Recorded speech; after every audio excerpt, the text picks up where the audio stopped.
মেষ রাশিতে সূর্য হচ্ছে কারক গ্রহ, পঞ্চম ঘরের অধিপতি হচ্ছে সূর্যদেব। এতদিন কন্যা রাশিতে অবস্থান করছিল, শুক্রের সাথে যুতি ছিল। এবার 17ই অক্টোবর 2025 সূর্যদেবের রাশি পরিবর্তন হচ্ছে। সূর্য রাশি পরিবর্তন করে অবস্থান করবে তুলা রাশিতে। এবার তুলা রাশিতে সূর্য তো নীচ হয়ে যায়। তো যাই হোক, সূর্যদেবের এই পরিবর্তন কোন দিক থেকে মেষ রাশির সফলতা নিয়ে আসবে, কোন দিক থেকে আবার সাবধানে থাকতে হবে এবং কোন বিশেষ উপাচার করবে, এগুলো সমস্ত কিছু আজকের ভিডিওতে তুলে ধরবো। তো অনুষ্ঠানটি শুরু করার আগে সমস্ত দর্শক বন্ধুদের নমস্কার জানাচ্ছি। তার সাথে বলবো, যারা বহুদিন ধরে অনুষ্ঠান দেখছেন এখনও পর্যন্ত সাবস্ক্রাইব করেননি, অবশ্যই সাবস্ক্রাইব করবেন। এই চ্যানেলের সঙ্গে থাকুন, জ্যোতিষীয় সম্পর্কিত অনেক তথ্য জানতে পারবেন। এবং বর্তমানে মেষ রাশি সাড়ে সাতি চলছে, সাড়ে সাতি সম্পর্কিত বহু ভিডিও আপলোড দেওয়া হবে। যারা জ্যোতিষী সংক্রান্ত বিষয়কে ভালোবাসেন, গুরুত্ব দেন, ইন্টারেস্টেড, আশা করছি তারা বিশেষভাবে উপকৃত হবেন। তবে আমি কোনো রকমভাবে কোনো দর্শক বন্ধুকে বিভ্রান্ত করছি না। এটা গ্রহের গোচরের উপরই আলোচনা করা হচ্ছে, কারো কোনো রকম ব্যক্তিগত কুষ্টি ধরে আলোচনা নয় এবং চন্দ্ররাশি অনুসারে বলা হচ্ছে। তো যাই হোক, সূর্যদেবের এই পরিবর্তনে সবার প্রথম দেখতে হবে যে নিজভঙ্গ হচ্ছে কি না। নিজভঙ্গ যদি হয় তাহলে এই সূর্য অনেক দিক থেকে সফলতা নিয়ে আসবে। আর সূর্যদেবের পরিবর্তনে প্রথমে কেন্দ্র ত্রিকোণ রাজযোগ তৈরি হচ্ছে এবং সূর্য তো সপ্তম ঘরে চলে এসছে। তো সপ্তম ঘরে তো সূর্য ভালো ফল দেয় না, এটা হচ্ছে সবথেকে খারাপ জিনিস। সপ্তম ঘরে সূর্য পার্টনারের দিক থেকে কিন্তু ভালো ফল দেয় না, আবার অন্যান্য দিক থেকে ভালো ফল দেয়, তবে নিচ অবস্থায় এসছে এবার। তো সবার প্রথমেই দেখতে হবে যে নিজভঙ্গ হচ্ছে কিনা। তো যাই হোক, সূর্যদেবের যে মুহূর্তে রাশি পরিবর্তন করছে সেই সময় আবার রাশির অধিপতি মঙ্গল অবস্থান করছে সূর্যের সাথে, এবং এই তুলা রাশিতে মঙ্গলের সাথে বুধও থাকছে। এবং সূর্যর অবস্থান করার সাথে সাথেই সূর্যের কিন্তু নিজভঙ্গ হচ্ছে। আবার নভেম্বর মাসের 2 তারিখে শুক্রও সূর্যের সাথে যে অবস্থান করবে তখন সূর্যেরও কিন্তু নিজভঙ্গ হবে। তো যাই হোক, এই অবস্থাতে সূর্যের নিজভঙ্গ হচ্ছে। তো অনেক দিক থেকে যেরকম ভালো হবে সেরকম অনেক দিক থেকে আবার সাবধানও থাকতে হবে, কারণ সপ্তম ঘরে এই সূর্য যে নক্ষত্রগুলোতে অবস্থান করবে সেটা চিত্রা নক্ষত্র, স্বাতী নক্ষত্র, বিশাখা নক্ষত্র। এই নক্ষত্রের যেরকম ভালো প্রভাব থাকে সেরকম নক্ষত্রের কিন্তু আবার খারাপও প্রভাব থাকে। আর বিশেষ করে রাহুর নক্ষত্র অবস্থান করছে। তো সমস্ত কিছুই বলবো, কোন দিক থেকে লাভবান হবে, কোন দিক থেকে ক্ষতি। তো 17ই অক্টোবর 2025 যখন রাশি পরিবর্তন করবে তখন কিন্তু থাকবে চিত্রা নক্ষত্র, এবং এখানে 23 অক্টোবর পর্যন্তই থাকবে। 23 অক্টোবর চিত্রা নক্ষত্র থাকবে। চিত্রা নক্ষত্রের 2টি চরণ কন্যা রাশিতে পড়ে, 2টি চরণ পড়ে তুলা রাশিতে। তো কন্যা রাশিতে যখন চিত্রা পড়ে তখন কিন্তু এর মধ্যে বুধের প্রভাবটা থাকে, আর শুক্রের রাশিতে যখন চলে আসে তখন শুক্রের প্রভাবটা চলে আসে।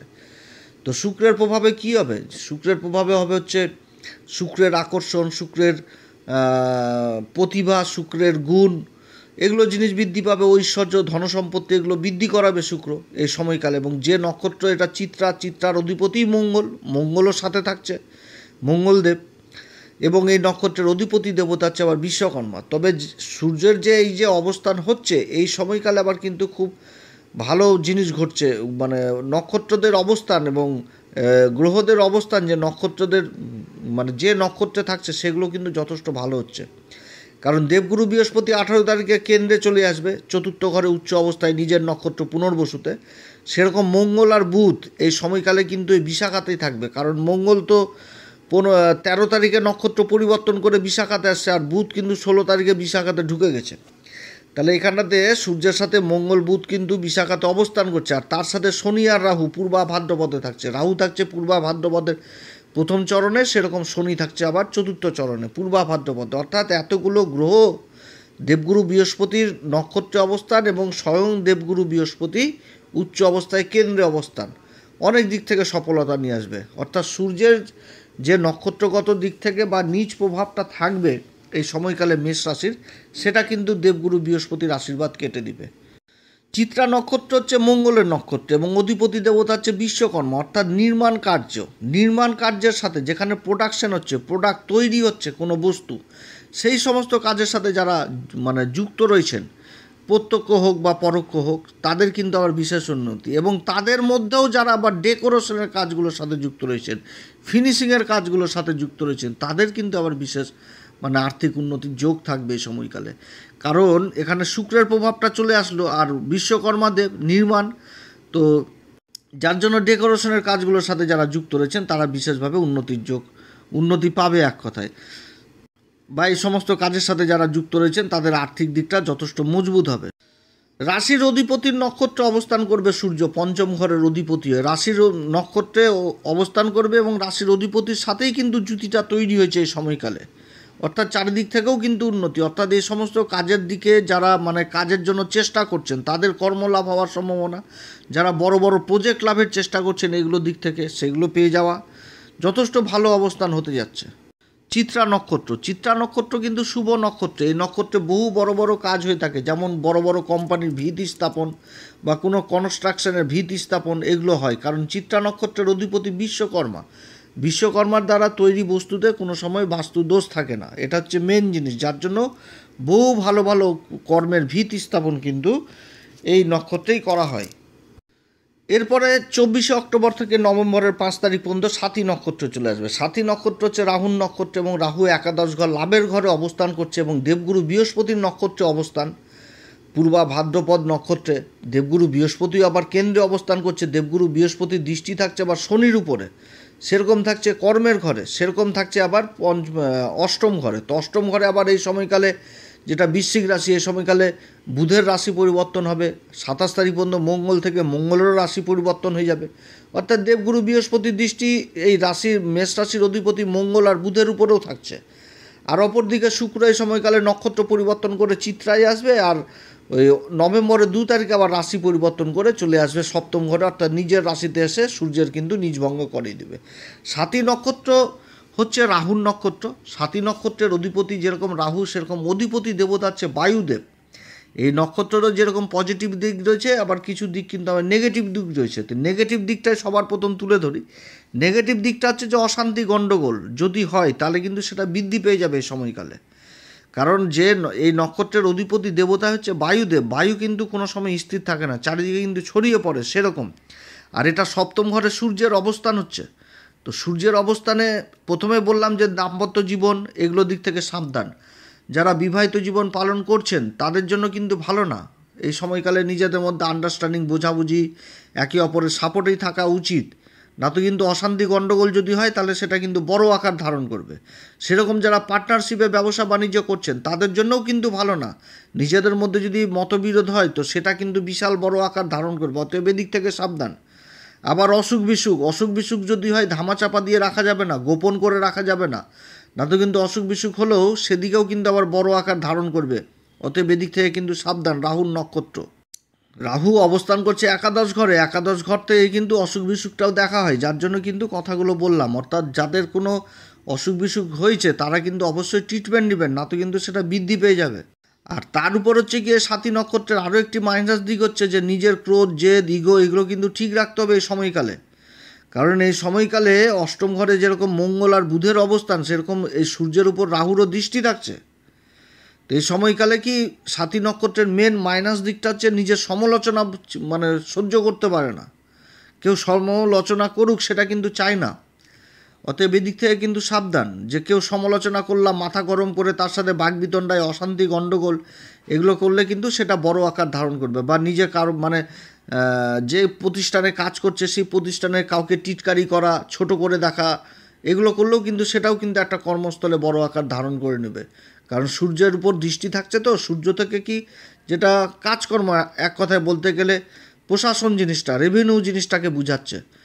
গণ্ডগোল, অশান্তি, বেআইনি পদ, গোপন পদ, তারপরে প্রশাসনের দিক, এদিক থেকে কিন্তু যথেষ্ট দূরে থাকতে হবে, না তো কিন্তু অসুবিধাতে পড়তে হবে মেষ রাশিকে। 7.5 চলছে, এই নক্ষত্রের সূর্যের অবস্থানে এরকম প্রভাব চলে আসবে। এটা তো গেল নেগেটিভ দিক। এবার পজিটিভ দিকটা কি, যে যারা বড় বড় কোম্পানিতে কাজ করছেন, যে কোম্পানির প্রোডাক্টগুলো মার্কেটে আসবে, লঞ্চ করবে, তাদের বিজ্ঞাপন বা মার্কেটিংয়ের সাথে যারা যুক্ত রয়েছেন, যারা কথাবাচক হিসাবে কাজ করছেন, যারা বাণী সংক্রান্ত কাজ করছেন, যারা মিউজিক ডিপার্টমেন্টে রয়েছেন বা যারা সোশ্যাল মিডিয়াতে রয়েছেন তাদের জন্য যথেষ্ট ভালো। যারা আবার ব্যাংকিং সেক্টরে রয়েছেন, কমিশন এজেন্টে কাজ করছেন, তাদের জন্য আবার যথেষ্ট ভালো। কারণ এটা বৃদ্ধিদায়ক নক্ষত্র, বৃদ্ধি করেই দেয় এই নক্ষত্র। যেরকম বায়ু চারিদিকে ছড়িয়ে পড়ে, সেরকম যে কোনো বস্তুর প্রোডাক্ট মার্কেটে লঞ্চ করছে এই সময়কালে, বিজ্ঞাপনজনিত কাজগুলো, এগুলো কি সবার সামনে একটা পরিচিতি যথেষ্ট বৃদ্ধি করেই দিবে এই নক্ষত্র। যারা সোশ্যাল মিডিয়াতে অ্যাক্টিভ রয়েছে, পরিচিতি যথেষ্ট বৃদ্ধি পেয়ে যাবে, সমাজে বড় বড় লোকজনদের সাথে উঠা বসা হবে এই সময়কালে এই মেষ রাশির। কিন্তু যেটা নেগেটিভ দিক তুলে ধরলাম সেগুলো কিন্তু বিশেষ করে খেয়াল রাখতে হবে নিজের দাম্পত্য জীবনকে, পার্টনারশিপে যারা ব্যবসা বাণিজ্য করছেন তাদের দিক থেকে। এবং এই নক্ষত্রটা খুবই মানে ইম্পর্টেন্ট নক্ষত্র, এটাতে আর্থিক দিকটাকে যথেষ্ট মজবুত করে দিবে।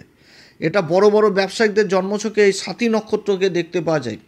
এছাড়া শিক্ষার দিক থেকেও কিন্তু একটা বিশেষ উন্নতির যোগ থাকবে, কারণ সাথী নক্ষত্রের উপর আবার মা সরস্বতীর বিশেষ কৃপা থাকে। আর দেবগুরু বৃহস্পতি কেন্দ্রে উচ্চ অবস্থায় অবস্থান করছে এবং রাশির অধিপতি আবার মঙ্গলের উপরও দৃষ্টি থাকছে। তো গভীর বিদ্যা, রিসার্চ জাতীয় বিদ্যা, এগুলো গবেষণা, এগুলো বিমান সংক্রান্ত মহাকাশ ব্যাপারে যারা গবেষণা করছেন তাদের জন্য যথেষ্ট ভালো, কিংবা যারা বিমান সংস্থায় কাজকর্ম করছেন তাদের প্রমোশন হওয়ার প্রবল সম্ভাবনা থাকবে এই সময়কালে। ভালো অবস্থান হতে যাচ্ছে। তো যাই হোক, এই নক্ষত্রে যখন থাকবে মাথা ঠান্ডা করেই কাজ করতে হবে, দেখে শুনে কাজ করতে হবে, বুঝে সুঝে কাজ করতে হবে। যে কোনো কাজ হাতে নিলে সেটাকে ভালো মতন করে বিশ্লেষণ করেই কিন্তু কাজ করতে হবে, কারণ রাশির অধিপতি কিন্তু অষ্টম ঘরে গেছে।